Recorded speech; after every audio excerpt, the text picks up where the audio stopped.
it's not always easy to plan policies and cooperation when a transition is underway. But I have to say that our friendship and cooperation is so deep-rooted that we managed to do things despite some moments of turbulence, of uncertainty in Egypt. And we remain the first EU trade partner of Egypt. We are among the main investors, foreign investors in this country. And also our cooperation, aid and cooperation programs are ongoing very successfully. We have programs ongoing worth $210 million, $210 million, so it's very substantial assistance. All programs aimed at helping Egyptian people, Egyptian society. And also at political level, I think that we have a very good relationship. We are basically here to help. Italy sees the success of Egypt as crucial for the success of the Mediterranean region, which is also our region, so it's our common success.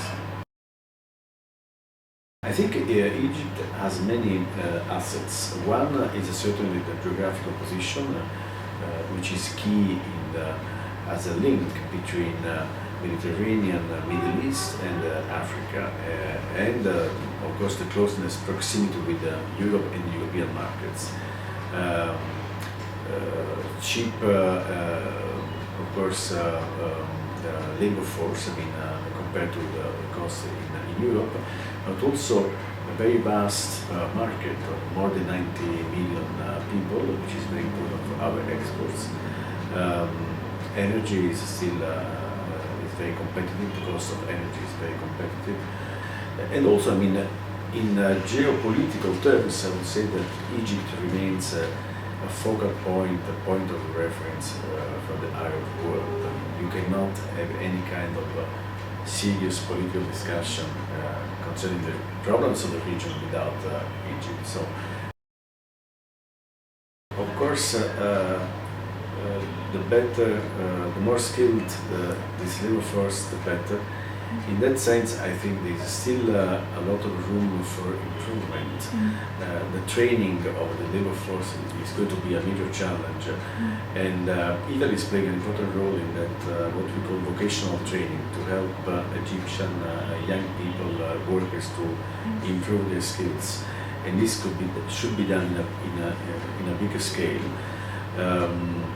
I think that another important element is to provide here in Egypt an environment favorable for foreign investments.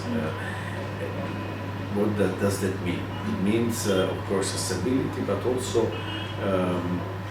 rules of the game, transparent and clear, that do not change too often. So they create a certain stability for framework of reference for investors.